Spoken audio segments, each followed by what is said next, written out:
Student, मैं RM Tiwari आपका just education में स्वागत करता हूं। आज हम पढ़ेंगे पपीते खेती संबंधित प्रश्नों के बारे में। तो आइए उन प्रश्नों को देखते हैं। तो सबसे पहले हम जानते हैं पपीते को और किस दूसरे नाम से जाना जाता है। इसका सब नेम क्या है? तो मेलन ट्री। मेलन ट्री के नाम से भी पपीते को जाना जाता है। दूसरी खास बात, पपीते में विटामिन ए प्रचुर मात्रा में पाई जाती है। विटामिन ए अधिक मात्रा में पाई जाती है, जो लगभग 20 आयु इंटरनेशनल यूनिट में पाई जाती है। बात करते हैं पपीते में पपेन पाया जाता है। पपेन क्या होता है? जो पपीते से दूध या सफेद पदार्थ जो बाहर निकलता है उसको हम पपेन कहते हैं। ये पपेन क्या होता है? इसमें लगभग प्रोटीन की 72.2% मात्रा होती है इसमें, प्रोटीन की पपेन में। और पपेन की क्या खास बात होती है, पूछा जाता है पेपर में कि पपेन में कौन सा एंजाइम प्रेजेंट रहता है। पपेन में कौन सा एंजाइम प्रेजेंट रहता है? तो पपीते में पेप्सिन नामक एंजाइम प्रेजेंट रहता है। ये पेप्सिन एंजाइम का काम क्या रहता है? ये प्रोटीन के पाचन में सहायक होते हैं। प्रोटीन को पचाने के लिए जो एंजाइम आवश्यक होते हैं उसका नाम क्या है? पेप्सिन है। तो पपेन में कौन सा एंजाइम पाया जाता है? तो पेप्सिन एंजाइम। तो आइए अब देखते हैं कुछ इसके प्रश्नों के बारे में। ओरिजिन, पपीता के जो ओरिजिन प्लेस है, जो उसका उद्भव क्षेत्र है, वो किसको माना जाता है? Tropical America. ये उष्णकटिबंधीय पौधा है, ट्रॉपिकल प्लांट है। इसका botanical name Carica papaya. Family है इसकी कैरिका एसी।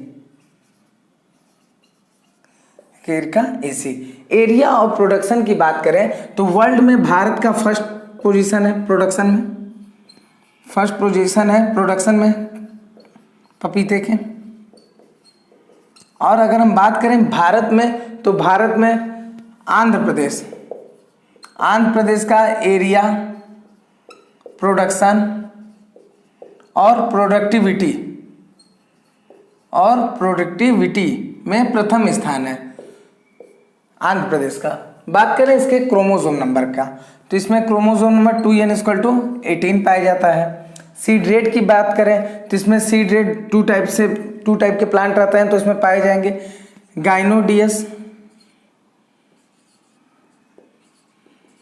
गाइनोडियस और डायोसियस।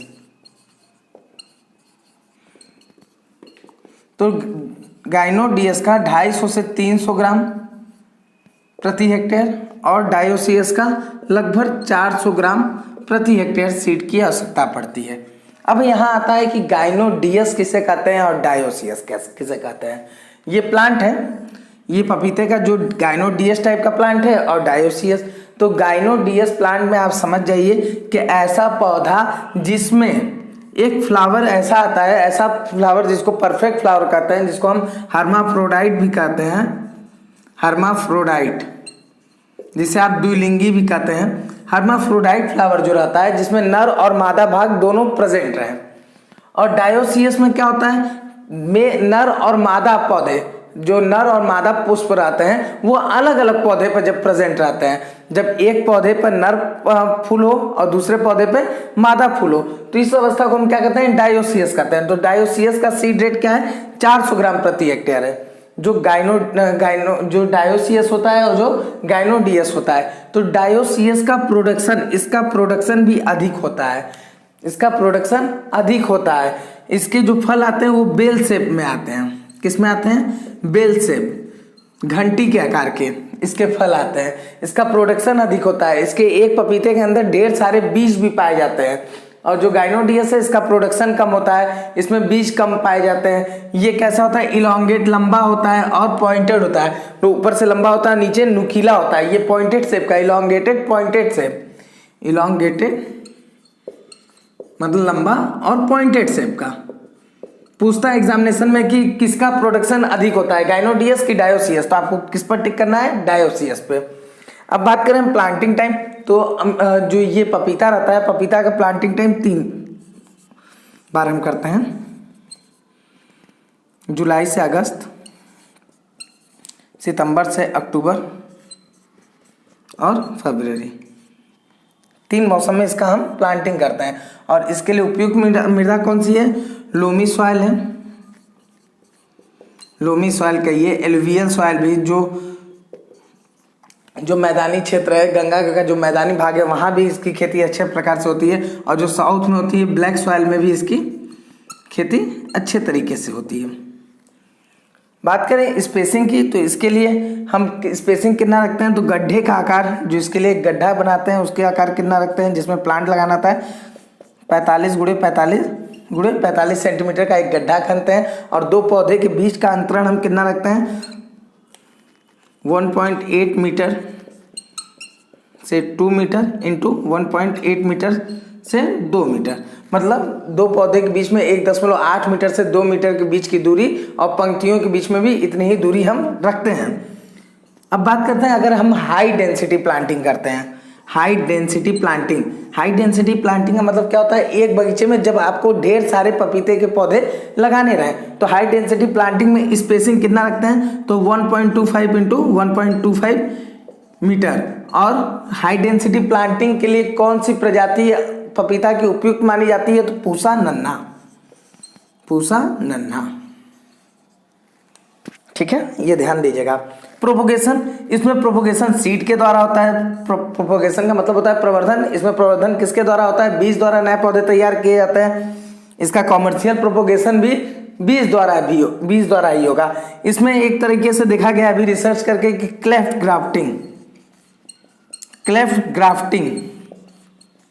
ग्राफ्टिंग जो हमने बताया था अपने पिछले वीडियो में, क्लेफ्ट ग्राफ्टिंग भी इसमें उपयुक्त माना जाता है। अब इरिगेशन की बात करते हैं, तो इसके लिए इरिगेशन की कौन सी पद्धति अपनाते हैं? रिंग मेथड हम इसके लिए इरिगेशन के लिए विधि अपनाते हैं। और रिंग मेथड में और सिंचाई का जल कितने दिन पर दिया जाता है? अगर गर्मी के दिनों में 6 से 8 दिनों के अंतराल पे, और यही अगर ठंडे के मौसम है तो 10 से 12 दिन के अंतराल पे इसमें सिंचाई करते हैं। अब हम बात करते हैं पपीते की वैरायटी के बारे में। तो पपीते की वैरायटी का स्टडी करने के लिए हम 3 भागों में इसको बांटते हैं। सबसे पहले गाइनोडियस वैरायटी में कौन सी आती है? तो इसका शॉर्ट फॉर्म याद करने के लिए है DMC TSS। DMC TSS का मतलब क्या होता है? डी से पूसा डिलीशियस, फिर M से क्या होता है? पूसा मेजेस्टी की क्या खास बात है? ये निमेटोड रेजिस्टेंस वैरायटी है। निमेटोड रेजिस्टेंस, इस वैरायटी में निमेटोड का प्रभाव कम होता है या नहीं भी होता है। और इसमें क्या है? ये पपेन का प्रोडक्शन अधिक करती है। हाईएस्ट पपेन प्रोडक्शन होता है, मतलब अधिक पपेन का प्रोडक्शन करती है पूसा मेजेस्टी। अब है सी से है क्रूग हनीड्यू,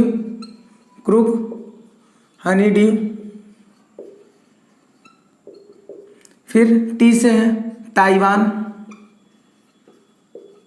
ताइवान जो रहता है उसका पपीता किस कलर का होता है? Red colour, blood red colour का होता है ताइवान। फिर अब बात करें यस से, तो यस से होता है सनराइज सोलो का जो फ्लेसी होता है, फ्लेसी मतलब उसका जो मीजोकार्प होता है, जो हम भाग खाते हैं उसका, वो किस कलर का होता है? पिंक कलर का, गुलाबी रंग का। पपीते के खाने योग्य भाग को क्या कहते हैं? मीजोकार्प, याद किए रहिएगा, मीजोकार्प कहते हैं। उसके मध्य फल भित्ति खाते हैं, मीजोकार्प। अब सनराइज सोलो के बाद सूर्या, इसके ये क्या है? गाइनोडियस वैरायटी है। Pusa delicious, Pusa Majestic, Krug honeydew, Taiwan, sunrise solo और सूर्या। अब हम बात करते हैं इसके डायोसियस वैरायटी को। अगर हम डायोसियस वैरायटी की बात करें तो डायोसियस में पहला क्या आ जाएगा? पूसा जायंट जो वैरायटी है वो कैनिंग पर्पस के लिए उपयुक्त मानी जाती है। कैनिंग मतलब होता है डिब्बाबंदी, तो डिब्बाबंदी के लिए उपयुक्त कौन सी किस्म है? पूसा जायंट है। पूसा जायंट के बाद दूसरा है पूसा डॉर्फ, पूसा नन्हा, जिसका हाई डेंसिटी प्लांटिंग के लिए प्रयोग करते हैं हम। पूसा नन्हा हाई डेंसिटी प्लांटिंग के लिए डॉर्फ वैरायटी है, एक छोटी किस्म है, डॉर्फ वैरायटी है जिसका हम प्रयोग किसके करते हैं? हाई डेंसिटी प्लांटिंग के लिए करते हैं। CO5, इसका पपेन प्रोडक्शन हाईएस्ट है, इसका प्रोपेन प्रोडक्शन भी हाईएस्ट है, ये अधिक प्रोपेन का प्रोडक्शन करती है। तो ये कुछ थे इसके डायोसियस वेराइटी। अब हम बात करते हैं इसके हाइब्रिड वेराइटी की। हाइब्रिड में पहले हम देख लें CO3। CO3 किसकी क्रॉस है? CO2 into sunrise solo. फिर CO4, ये CO2 इंटू वाशिंगटन। CO7 की, CO7 किसकी क्रॉस है? CO3 into Pusa delicious into Krug Honey due.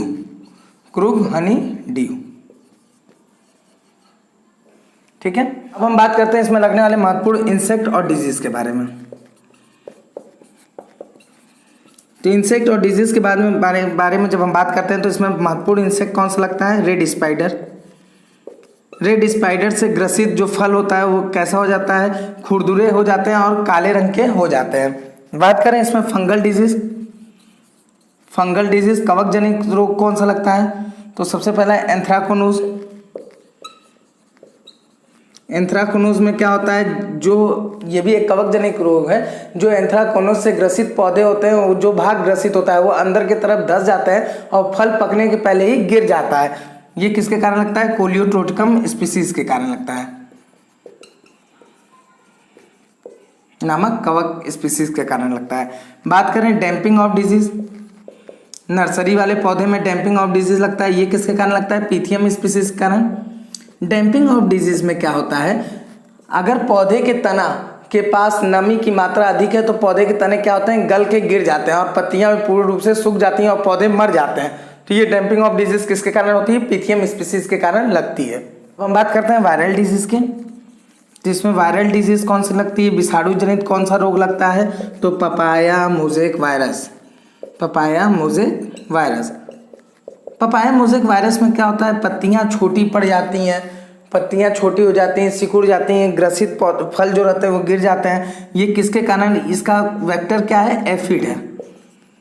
कोई भी वायरस डायरेक्ट प्लांट पर अटैक नहीं करता है, किसी वेक्टर के कारण ही जाके अटैक करता है, तो इसका वेक्टर क्या है? एफिड है। यही बात हम करें लीफ कर्ल का, जिसको हिंदी में कहते हैं पड़कुंचन। तो पड़कुंचन में क्या होता है? जो ये व्हाइट फ्लाई होते हैं, सफ़ेद मक्खी होते हैं, उसके द्वारा ये वायरस ट्रांसमिट होता है, जिसके कारण पत्तियां क्या होती हैं? मुड़ जाती हैं। तो व्हाइट फ्लाई नामक वेक्टर का अर्थ ये होता है जिसमें वायरस को ट्रांसमिट करके एक जगह से दूसरे जगह जा रहा है। तो ये कुछ वायरल डिजीज थे। अगर हम इसके प्रोडक्शन की बात करें तो आपको पता है कि साल भर में 3 फसल ली जाती है पपीता की। तो अगर एक फसल की बात करें तो लगभग 65 से 75 कुंटल प्रति हेक्टेयर उपज प्राप्त होती है, और इसमें से पपेन की मात्रा 250 से 350 किलोग्राम प्रति हेक्टेयर प्राप्त होती है। अगर हम बात करें पूरे साल भर में तीनों फसल से तो लगभग 200 से 250 कुंटल प्रति हेक्टेयर उपज प्राप्त होती है। तो ये थे पपीता की खेती संबंधित प्रश्न।